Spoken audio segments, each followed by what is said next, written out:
Hello and welcome back to Pillars of Eternity. So apparently we're not going back to Ketnua just yet. Instead, we are going after this dude. To the Russet Wood.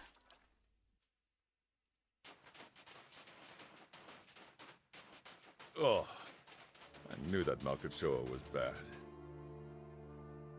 This wolf lies in the snow, panting with exhaustion and pain. An arrow has pierced its foreleg, jutting gruesomely from the animal's flank. The wolf growls softly as you approach, tail between his legs. Sing a song to calm the wolf. You approach the wolf slowly, singing a low and lilting melody. The animal's ears flatten, but it stops growling. Gradually, the wolf stills, though it still gazes up at you fearfully. Examine the wound. The wolf appears to have crossed a hunter's path. A silver arrow has pierced the wolf's leg. The state of the fletching suggests the wolf tried to gnaw it off. Try to remove the arrow. Zawa moves forward to aid the animal. Your efforts to calm the wolf seem to have paid off, but the creature remains still, save for the occasional whimper. Zawa carefully removes the arrow and then binds the wound. Barely an instant after Zawa has finished, the wolf suddenly scrambles to its feet. It regards you for a few long moments and then sets off through the trees at a limping trot. We made a friend.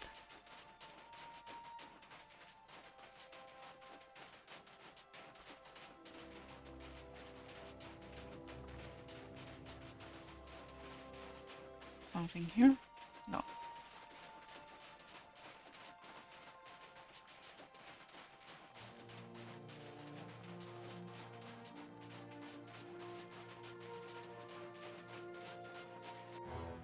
Yeah. Ooh, okay, remember you don't have Olive with you anymore. I'm here. Ooh, that hurts.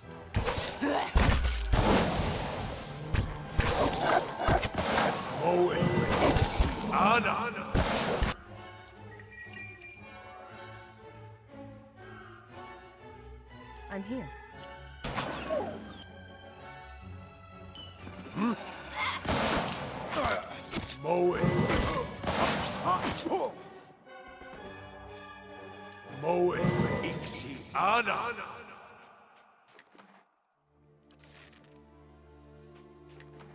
Will do. We really need to work on your... No, you don't have Got it.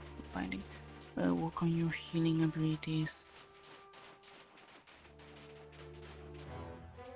This is new.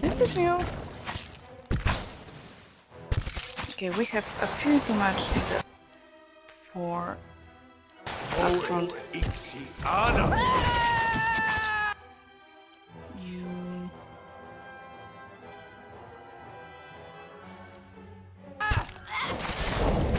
Oh my god.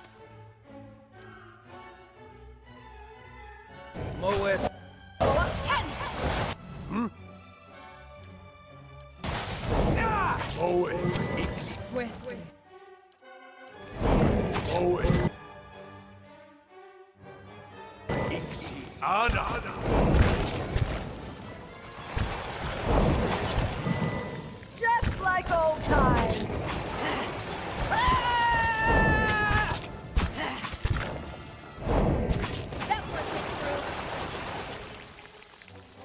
Okay.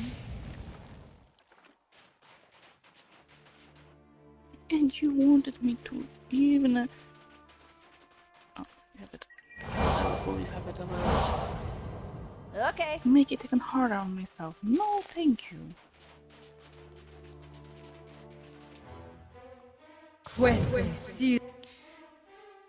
Zawa is ready.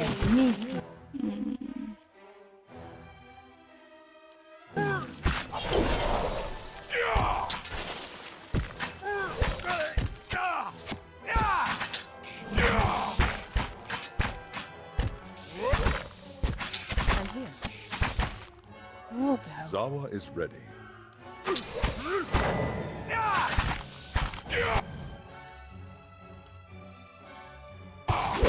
Moe Pixie Anna! Fuerte.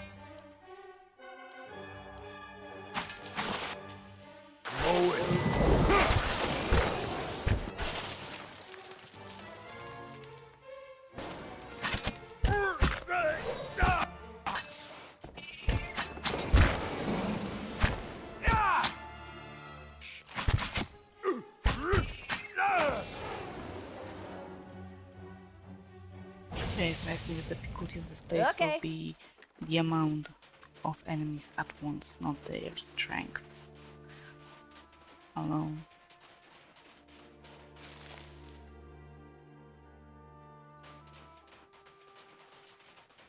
That's interesting. Zawa You is should. ready. What is that? Sunbeam. No. Need something? You see, there's so many things. I will spend some time creating their AI because it's too many spells.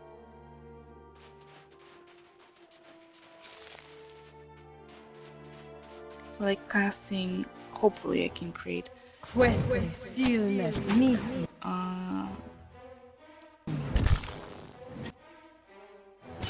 like Moe rules Anna! if someone's health, like at the start of fight, endurance to cast their this aura.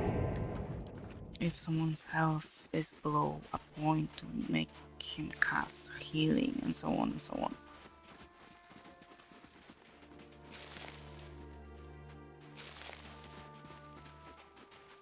And I will read through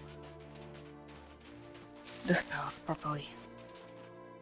This simple shrine is covered in a thick layer of snow. Fallen leaves and feathers, a pair of curving bones flanks the altar. Examine the shrine more closely.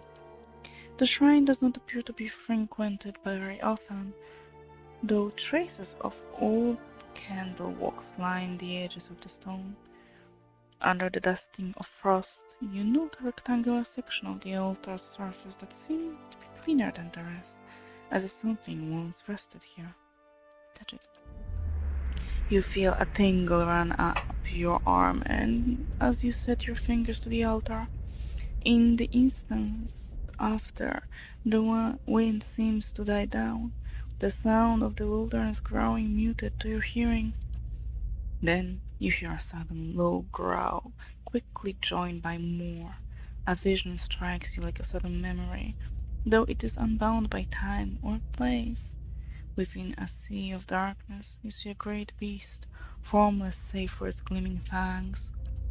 It grows and snaps with increasing desperation and savagery, and for a moment you feel its rage as your own, a possessive fury that tears at you.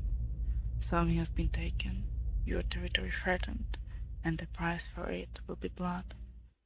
The vision fades just as swiftly as it came. The altar stands silent and still, and the air fills again with the occasional thrill of birdsong. We should pay a visit to the altar that we found near Caet Noir.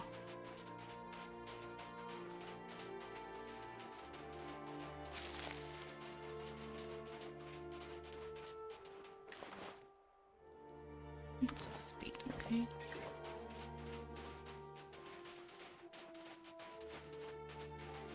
These stones are strangely warm to the touch, though most of the rooms are indecipherable. A few look like names.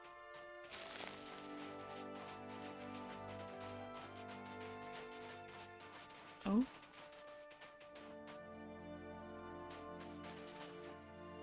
A group of elves stands in a scattered ring around an ogre, but they do not appear to be engaged in battle.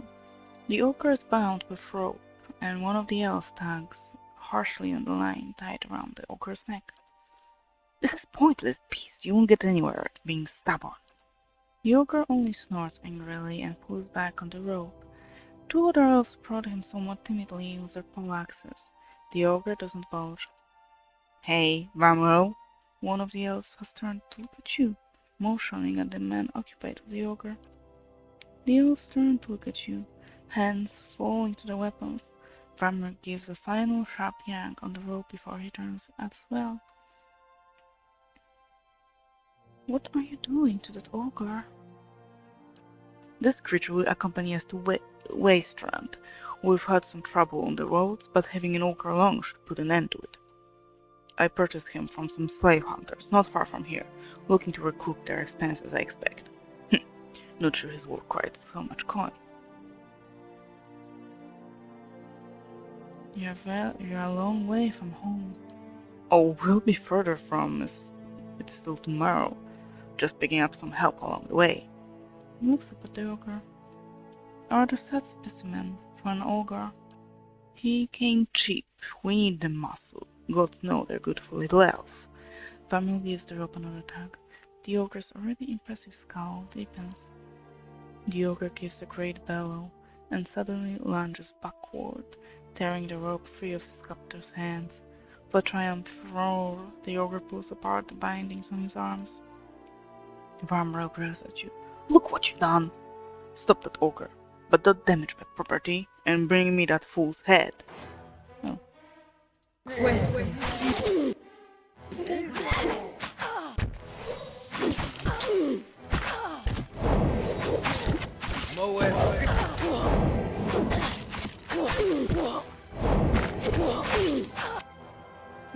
Where's it here?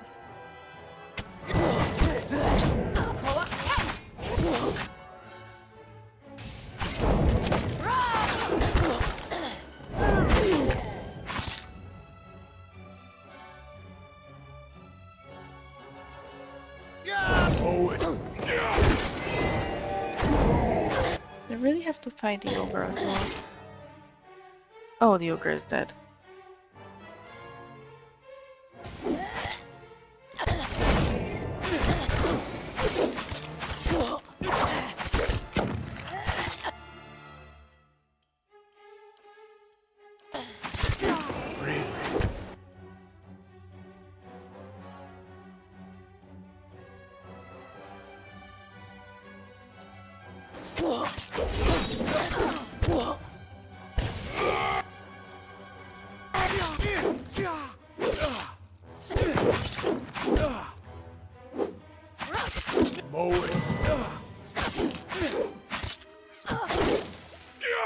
Come on, Shan. Fuertes.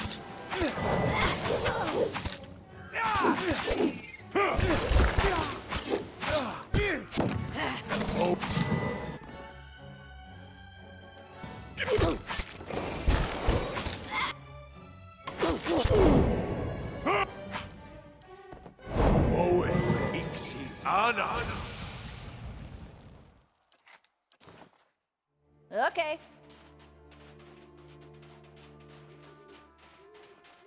You spy a tuft of fur caught on the shrub. You recognize the scent of wolf.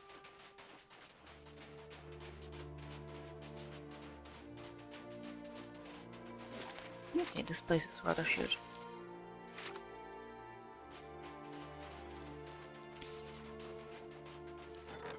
And the person visited us? No. Someone left. Oh, yeah, she was resting. Lead the way. You swap to I'm here. ranged weapon. Maybe we should rest here. Quickly. Oh, not that. You awaken and hear someone staring, growling. Looking over, you see Mania twitching and muttering in her sleep. You can't make out what she's saying, but from her bare teeth and the sheen of sweat on her brow, this seems like a very bad dream. Wake up. She sits bolt upright, roaring and reaching for a weapon. Calm down, you're safe. What? Oh, Her gaze darts around but slowly focuses on you. She grimaces and looks away, wiping her face. oh, sorry. I must have been dreaming. She lies back down and turns away from you. About what? No, it's nothing. Sorry, I shouldn't have bothered you. She pulls her blanket over her shoulders. You aren't bothering me, but something's clearly bothering you. I would like to help. She's quiet for a long time. It seems like she's already gone back to sleep, but then she sighs. You told me about your awakening. I did? Zawa stirs. Mania waits silently until Zawa rolls over and resumes deep, steady breaths. I guess I've had a similar problem. There's something I remember from a former life. Happened hundreds of years ago, but I remember it like it was yesterday. How did you remember it? Happened while I was fighting in Old Valia 20 years ago. My unit was camped out in the palace we'd just taken. The others were roasting the last of the Marchesos pigs in the feast hall.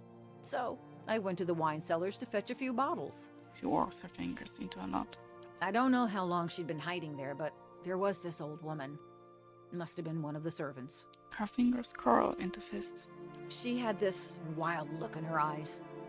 I approached her and tried to tell her not to be afraid, that she was safe. Mania holds her hand, reliving the memory. She screamed and grabbed my arm. She closes her eyes. It felt like someone had hit me in the back of my head. I blacked out for a few minutes, and when I came to, she was gone. Go on. I took a few bottles up with me, feasted with the rest of the troops. But when I went to bunk, I had a dream. She shivers. Only it was more vivid than any dream I've ever had. I tasted the sweat on my lips, felt the jungle air on my skin, heard the cries. She stops and swallows, shaking her head. This dream, this was a memory. Like when you hear a song you know you've heard before. Anyway, I laid off the drink for several days, but I kept having the dream. After a few weeks, I thought a change of scenery might do me good. Since then, I've been a pirate in the Deadfire, a pilgrim in the White That Wends, an adventurer in the Living Lands, and a gift bearer in a Shamadal. She gives you a rueful smile. What next, then? I told you I was looking for the Abbey of the Fallen Moon so I could leave something behind.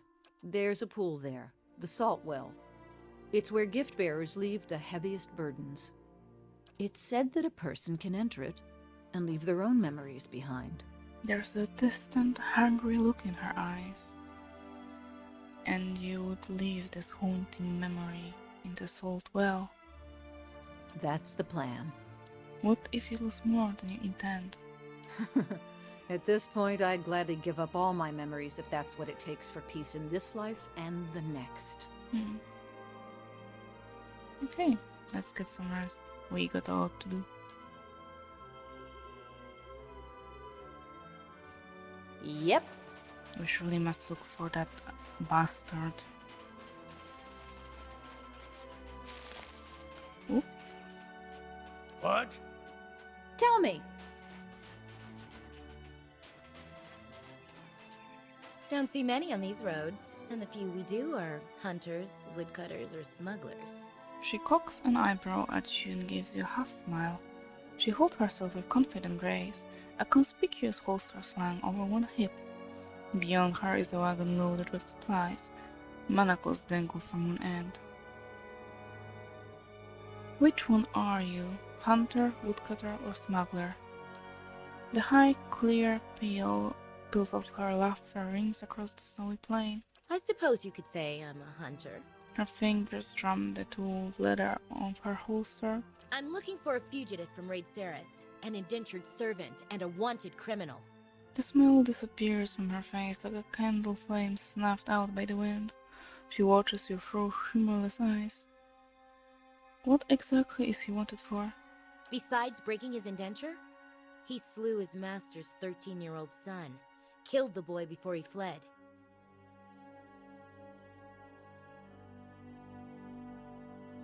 He belongs in prison, not in slaver's pen.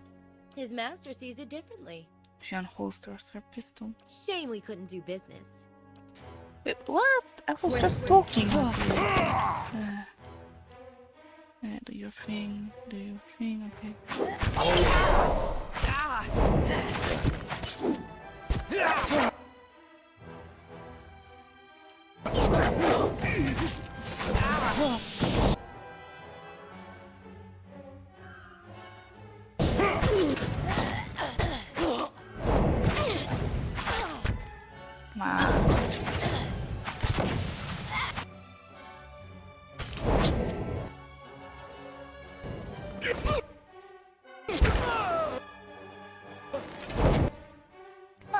Hit them.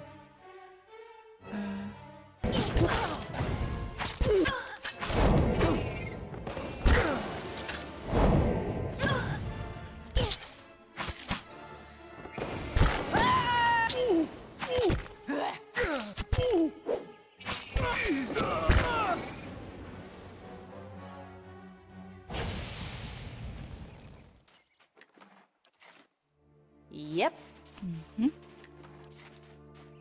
Hello, horsey.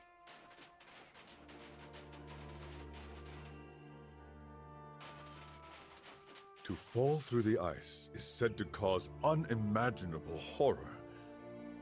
But I can come back and try it later if now is not a good time. Yeah. As you walk toward the frozen pond, a figure appears through the mist, kneeling down next to a hole on the ice. The figure picks up a large chest and throws it into the water without hesitation. The figure looks around. You glimpse a face you've seen before. Quetzalcoatl, one of Lafda's acolytes, pulls a hood over his head and throws a leather bag over his shoulder. Without looking back, he walks away in the direction of Stalwart Village. No, don't mind me. You can do that anytime you want. Cloudy water is visible through a large hole cut through the thick ice. It is larger than a fishing hole, wider than a broadside Aumaua. Stirred, the surface of the water laps against the layered ice. You reach out to test the water. It nips at your fingers with every ripple, quickly numbing your hand after a few seconds. Let's inspect it. You carefully inspect your surroundings. Animal tracks are plentiful, but what appears to be the footprints of Kif are also present near the hole. Looking closer into the hole, you notice a jagged ring of frost adhering to its walls. It has been rebroken, perhaps more than once. Look through the water. The water is surreal, silty, and nearly opaque. You attempt to see through the mark, but can make out nothing in particular. Dive in and search the bottom of the pond. Who will dive in? Zawa! You like it. Zawa dives into the water and disappears into the turbulent darkness. The cold steals all warmth, and every movement is a struggle. Yet, raised with exceptional resilience and endurance, Zawa manages to swim with ease to the bottom of the pond. Directly below the hole at the very bottom, Zawa's hands find heavy objects made of wood and metal. They are chests, small but heavy. Zawa starts to bring them up to the surface, one by one, struggling to carry their weight through the water. After a heroic effort, Zawa comes out of the frozen pond. You let a few minutes pass to recover from the ordeal, and then you're ready to inspect your findings. The chests are marked with symbols of Ondra. You grab one of them and pry its lid open to reveal its contents. Inside, all you see are rocks. You shake the surprise off and grab another chest. The same result greets you after opening it. More rocks and nothing of value. Something is assuredly amiss. As proof of your findings, you take one of the empty chests with you. Yeah, they were selling the things they were supposed to get rid of.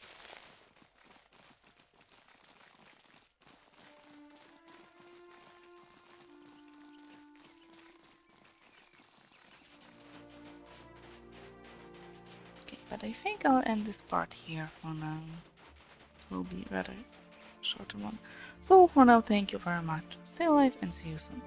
Bye.